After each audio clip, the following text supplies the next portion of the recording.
himala. Kagaya po yung nangyari sa Baybay Leyte, marami lang po tayong testimony, kagaya yung testimony ni Brother Gapati kanina sa kanyang anak, si Brother Genesis.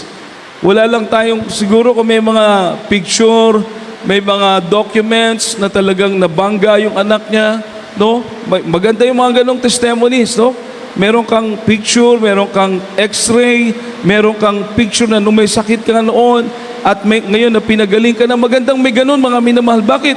Sapagkat mismo ang medical, mismo ang mga doktor magsasabi na nadisgrasya ka, napahama ka, may record sa pulis, pero sa hospital, nagtataka sila dahil pinagaling ka ng ating pinakamamahal na Panginoon. Dapat patay ka na, pero binuhay ka ng Diyos. Oo, palakpakan po natin ang ating pinakamamahal na Panginoon. Everybody say, praise the Lord.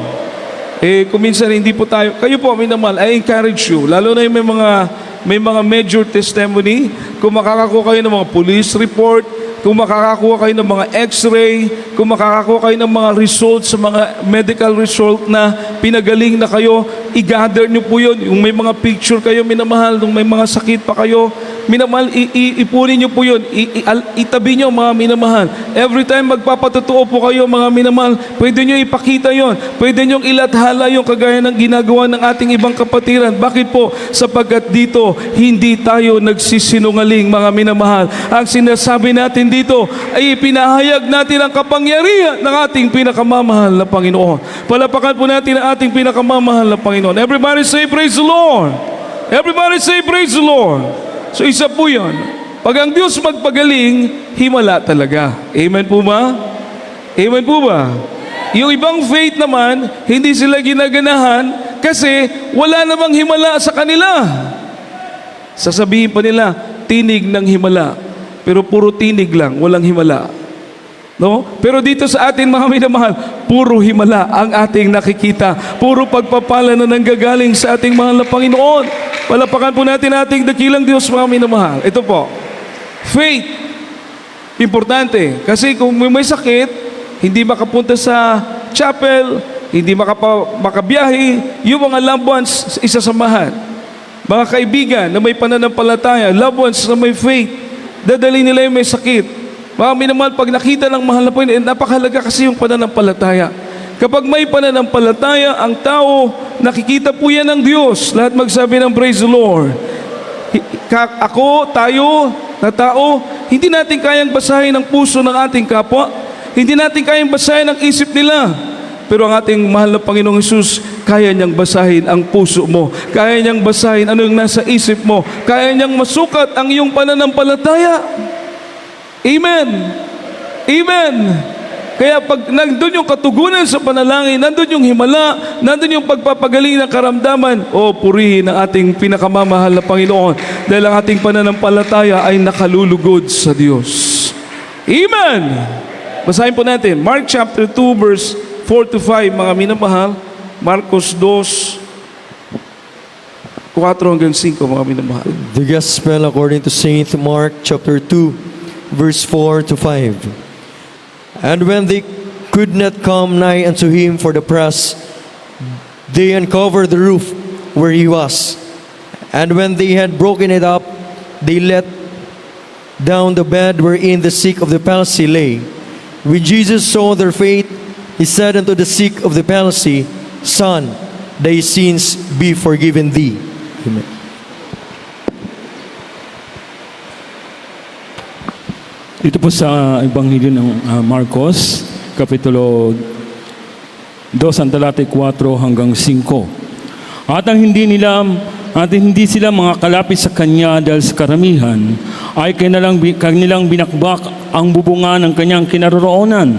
At nang yaoy kanilang masira, ay hinihugos nila ang kinahigaan ng lumpo. At pagkakita ni Jesus sa kanilang pananampalataya, ay sinabi sa lumpo, Anak, pinatatawad ang iyong mga kasalanan. Amen. Palapakan po natin ating pinakamamahal na Panginoon, mga minamahal. Lahat magsabi ng praise the Lord. Anak, pinatatawad ng iyong kasalanan. Imagine, mga minamahal, may sakit po yung kanilang ibinaba. Sinira nila yung bubong ng may bubong. Hindi po yun sa kanila. Ibinaba nila yung may sakit, mga minamahal, dahil Hindi sila makalapit sa ating pinakamamahal na Panginoon. Nung makita, sabi ng Biblia, nung makita ng Diyos ang kanilang pananampalataya, actually, yung pananampalataya, nakikita rin yan sa gawa. Makapalakpak po ba tayo sa ating pinakamamahal na Panginoon, mga minamahal? Lahat magsabi ng praise the Lord. Ang ating pananampalataya nakikita rin sa gawa. Amen po ba? Amen po ba? Kapag tayo sumusunod, di ba? Tayo dumadalo, tayo nagtatapat, namumuhay na may kabanalan, nakikita ng Diyos ang ating pananampalataya. Kaya mga minamahal, nung makita ng mahal na Panginoon, no? Nakita niya lang ibinaba, nakita niya lang na binutas yung bubong, nakita niya na ibinaba, nakita niya rin yung kanilang pananampalataya. Kaya nung makita ng mahal na Panginoon yung kanilang pananampalataya, kailangan talaga yun. Sabi ng mahal na Panginoon, anak, ang iyong kasalanan ay ipinatatawad na. At alam niyo po, itong may sakit na ito ay lumakad, pinagaling ng ating mahal na Panginoon. Binitbit yung kanyang higaan at umuwi, mga minamahal. Palapakan po natin ang ating pinakamamahal na Panginoon. Ganon din po tayo. Everybody say, praise the Lord. Sa mga krusada, mga minamahal, no? Sa mga nababautismuhan, hindi lahat gumagaling agad. Hindi lahat 100% ang kagalingan. Yung iba, 50%. Yung iba, 30%. Bakit po mga minamahal? Sapagkat depende sa kanilang pananampalataya. Amen po ba? Amen po ba? Hindi naman tayong nagpapagaling. Ang Diyos ang nagpapagaling.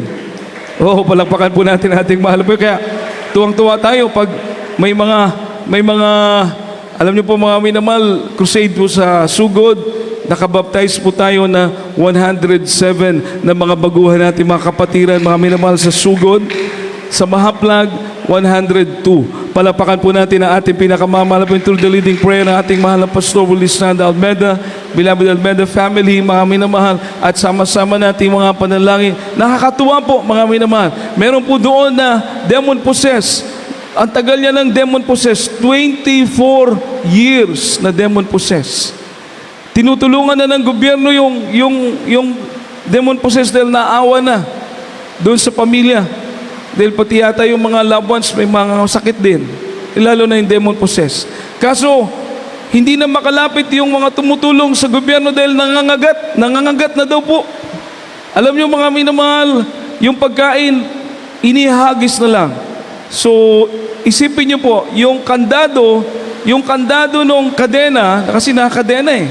Yung kandado, hindi mabuksan. Dahil yung humahawak ng susi, nung kandado, namatay na lang. Demon possessed pa rin yung babae. 50 anyos na po. Imagine, yung humahawak ng kandado, yung susi, namatay na lang dahil sa tagal.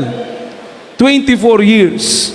Pero grabe, talagang yung tinuro ng ating mahal na pastor po sa atin, dearly beloved pastor, na nasa Biblia, prayer with fasting, lalakip sa atin ang kapangyarihan. Sasamahan tayo ng mahal na Panginoon. Hallelujah! Everybody say, praise the Lord! Mga sounding team, ilang araw bago pumunta ng crusade, pag nagbibigay na ng leaflets, fasting pa rin. Pag nag-invite ng mga baguhan, fasting pa rin. Binibit-bit nila yung may mga karamdaman. Alam niyo mga minamahal, yung mga sounding team pa yung nagtanggal ng kadena. Hindi nagagalit yung demon possessed. Tinanggal nila yung kadena. Pinaliguan, binihisan, hanggang sa naisama sa banal na gawain ng ating pinakamamahal na Panginoon. Oo, palakpakan po natin ating mahal na Panginoon. Ito pa, sa tagal niyang nakakadena, wala pong damit. Walang damit. Imagine. Pero mga minamahal, nung babautismo na nasa gawain na ganyan, nasa gawain na nakaupo, hindi namin alam na may demon possessed pala kasi wala ka man makikitang commotion. Wala man parang nagkakagulo. So, ibig sabihin, nung nasa gawain po siya, pinapayapa siya ng ating pinakamamahal na Panginoon. Nangangagat po yun. Everybody say, praise the Lord. Pinapayapa siya. Nung babautismuhan na, nung napamunta na ng tab, sabi nung demon possessed, hindi ako magpabautismo dahil ayaw ko ng langit. Tingnan mo. Makita mo yung dila ng kaaway ba? Ayaw ko magpabautismo dahil ayaw ko ng langit. So, malakas eh. 3 sister, 4, malakas. Pinuntahan ng mga prayer warriors. pinag-pray sa kahabagan ng mahal na Panginoon, kumalma mga minamahal, hanggang sa nabautismuhan sa tubig sa pangalan ng ating mahal na Panginoon. Pagkatapos na bautismuhan, ibinalik ng Diyos ang kanyang katinuan mga minamahal. Oo, palakpakan po natin ating mahal na Panginoon. Ayaw na maghubad. Everybody say praise the Lord. Everybody say praise the Lord. Oh, 24 years. Sigurado ko hindi lang gobyerno tumulong doon, may mga doktor din na pumunta.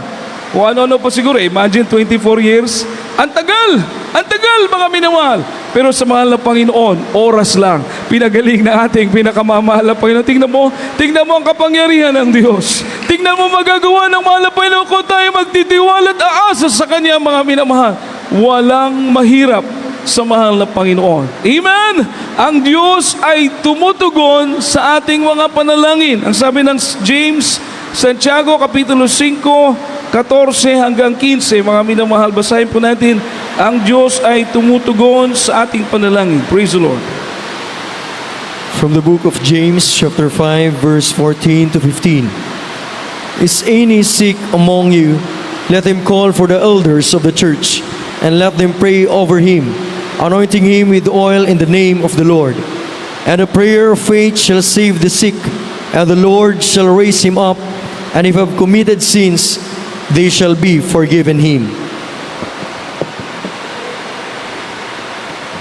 Dito po sa aklat ng Santiago, Kapitulo 5, ang talatay 14 hanggang 15. May sakit baga ang sinuman sa inyo?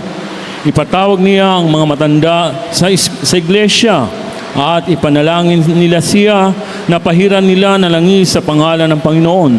At ang panalangin ng pananampalataya ay magliligtas sa may sakit at ibabangon siya sa Panginoon, at kung nagkasala siya ay patatawad sa kaniya. Praise the Lord. Palapakan po natin na ating mahal na Panginoon, mga minamahal. Napakaganda. Napakagandang malaman pag ang Diyos magpagaling kasama ang pagpapatawad ng kasalanan. Oo, palapakan po natin ang ating pinakamamahal na Panginoon. Malakas sa palakpak para sa ating mahal na Panginoon kapag magpagaling ang Diyos kasama ang pagpapatawad ng kasalanan. Amen po ba?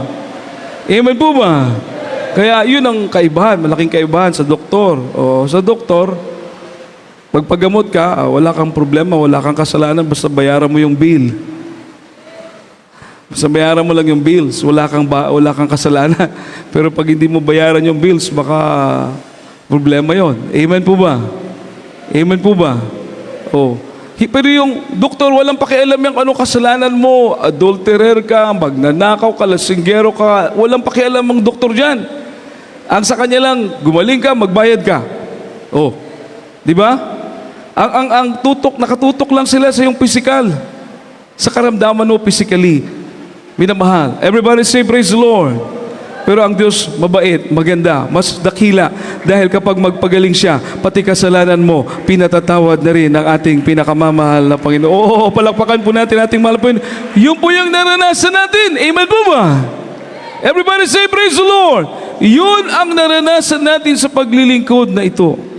Kaya po, dinadala natin sa mga ansyano o kaya mga elders, mga prayer warriors ang pupunta sa bahay niyo po. Kung saan kayo minamahal pupunta para kayo mapaglingkuran o kaya dalhin dito para ipag-pray. Everybody say praise the Lord. Inuuna natin ang Diyos. Bakit? Dahil makapangyarihan ang Diyos na ating pinaglilingkuran. Sa Kanya walang himala, ay walang imposible. Everybody say praise the Lord. Walang imposible sa mahal na Panginoon. Maging kami minamahal. May mga pinagpipray kami na dying na talaga. One time, pinapunta kami sa ospital, nag-pray request sa ating mga kapatiran. Na-shock po ako, medyo nagulat ako dahil yung dugo na baka may kumakain, mga minamahal, pasintabi, yung dugo na isinuka nung may sakit, halos yung ganyang kataas na orinola, halos sobra na kalahati. Dugo na isinusuka. Tapos, grabe mga minamahal, talagang nahihirapan na po siya, hindi na nga makahiga dahil baka malunod sa dugo na isinusuka niya. So minamahal, pinag-pray po namin. Iniyak sa mahal na Panginoon. That was Friday. Biyernes po yun. Bago maggawain, pinag-pray namin. Mismo ako, minamahal, sabi ko, mahal na Panginoon, ikaw nang bahala. Dahil nahihirapan na po talaga. Naghihingalo na. Alam niyo po mga minamahal, pagka Lunes, kinausap ako ng lola. Sabi ng lola, maayos na daw po yung kanyang kalagayan, mga minamahal. Nabalik sa normal yung kanyang kalusugan. Palapakan po natin ang ating pinakamamahal na Panginoon. Kami, ikaw, tayo, hindi tayo ang nagpapagaling. Ang mahal na Panginoon ang nagpapagaling, mga minamahal. Ginagamit po tayo ng mahal na Panginoon. Palapakan po natin ang ating mahal na Panginoon. Everybody say, praise the Lord. Kaya, kapag sinasabi po natin na ako'y gumaling, ako'y nagbago, ako'y iniingatan ng Diyos, hindi naman sarili natin ang tinataas natin. Amen po ba? Kapag sinabi natin yan, wala po tayong ibang iniluluwalhati, kundi ang ating pinakamamahal na Panginoong Kristo lamang. Oo, palakpakan po natin ang ating pinakamamahal na Panginoon. Dahil may mga pagkakataon, mga minamahal na hindi gumagaling dahil kulang sa pananampalataya. Amen po ba? O kaya may mga layunin pang mahal na Panginoon, hindi gumagaling. So, ibig sabihin, hindi talaga tayong nagpapagaling. Ang Diyos. Kaya ang atin lang, sa pangunang panalangin nating mahal na Pastor Willie Estrada Almeida, totoo ang sinasabi ng Biblia na patunayan natin dito dahil lahat tayo nakaranas ng kabutihan ng ating pinakamamahal na Panginoon. O palapakan po natin ang ating pinakamamahal na Panginoon. Hallelujah! James chapter 5 verse 16, we need to confess our sins. Ito pa, bago mag-pray, kailangan sabihin natin yung ating mga kasalanan. Meron tinatawag na sickness not unto death, meron ding sickness unto death. So pag hindi pa kukunin ng mahal na Panginoon, gagaling pa yan. Walang imposible sa Diyos. Pero pag kukunin na, mga minamahal, siyempre oras na po yun, hindi natin yun hawak. Nasa kamay po yun ng ating mahal na Panginoon. Kaya nga po, lahat tayo, lalo na tayo na nakakaalam na sa katotohanan, tayo palaging kinakausap ng Diyos, pinapaalalahanan na maging handa tayo anumang oras na tayo'y haharap sa ating pinakamamahal na Panginoon. Amen? Palapakan po natin ang ating pinakamamahal na Panginoon, mga minamahal. Basahin po natin ang James chapter 5 verse 16, 5:16 ng Santiago. From the Epistle of James, chapter 5, verse 16. Confess your faults to one another, and pray for one another, that ye may be healed. The effectual fervent prayer of a righteous man availeth much. Dito po sa aklat ng Santiago, Kapitulo 5, talata 16. Magpahayagan nga kayo sa isa't isa ng inyong mga kasalanan, at ipanalangin ng isa't isa ang iba, upang kayo magsigaling. Malaki ang nagagawa ng maningas na panalangin ng taong matuwid. Amen. Palapakan po natin ang ating mahal na Panginoon. May naman malakas sa palakpak para sa ating mahal na Panginoon. Lahat magsabi ng praise the Lord. Everybody say praise the Lord. Ano ko lang sinabi? Confess. So, kasi ang Diyos pag magpagaling magpatawad, kaya kailangan magkumpisal. Amen po ba? Amen po ba? Kaya huwag po kayong, pag tinatanong, saan ka nagkukulang sis, saan ka nagkukulang Brad? Minsan magulat po ako sa kapatiran, Brad, anong pagkukulang mo sis, anong pagkukulang mo? Brad, wala.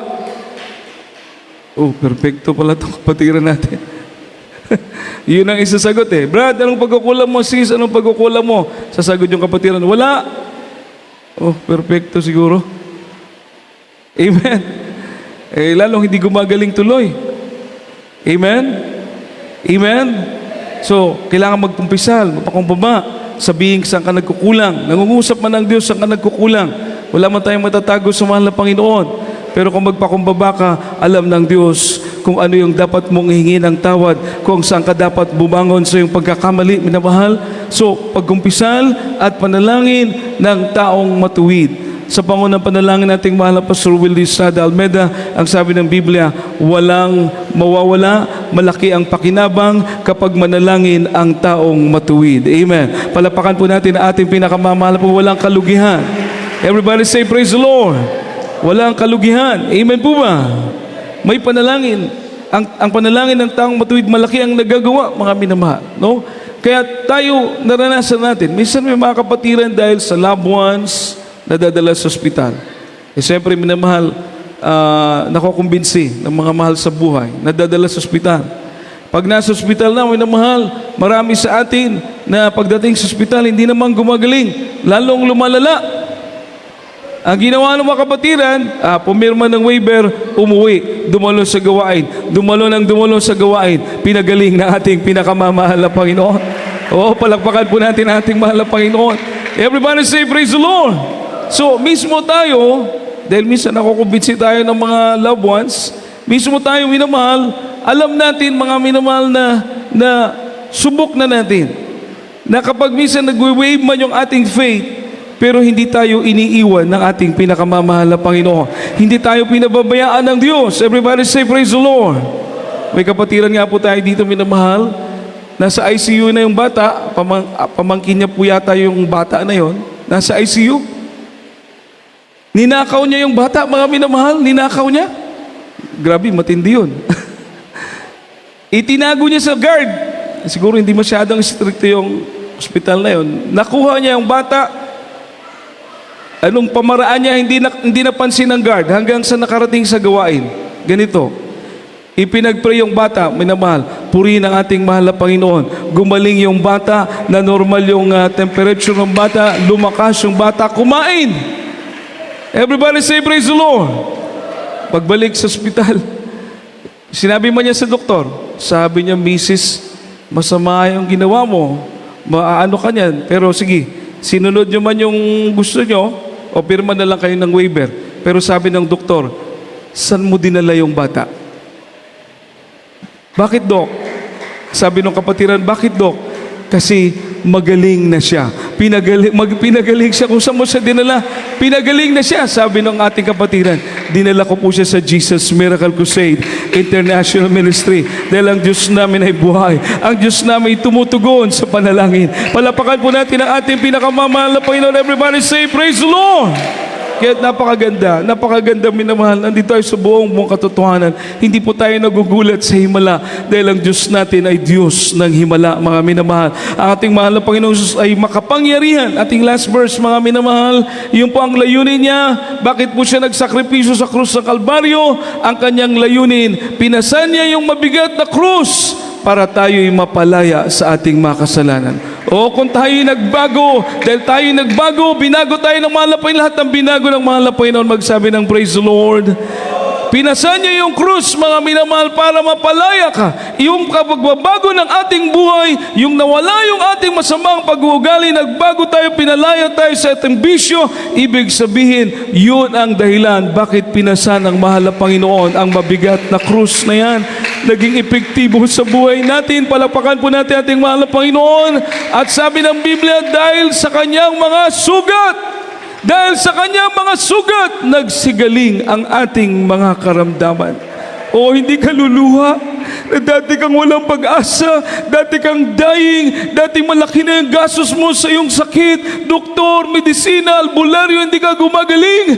Pero yung pala minamahal, totoo ang sinabi ng Biblia, sa kanyang mga sugat, ang ating mga karamdaman ay pinagaling ng ating pinakamamahal na Panginoon. Palapakan po natin ating dakilang Diyos. Ating pong last verse, mga minamahal, kindly Isaiah 53 verse 5, pagkatapos awitan po natin ating mahal na Panginoon. Praise the Lord. Hallelujah. From the book of the prophet Isaiah, chapter 53, verse 5. But he was wounded for our transgressions, Hallelujah. he was bruised for our iniquities. The chastisement for our peace was upon him, and with his stripes we are healed. Kindly, mga singers, musician, praise the Lord. Dito po sa aklat ng Isayas, Kapitulo 53, ang talatay 5. Ngunit siya'y nasugatan dahil sa ating mga pagsalangsang. Siya'y nabugbog dahil sa ating mga kasamaan. Ang parusa ng tungkol sa ating kapayapaan ay nasa Kaniya. At sa pamamagitan ng kanyang mga latay ay nagsigaling tayo.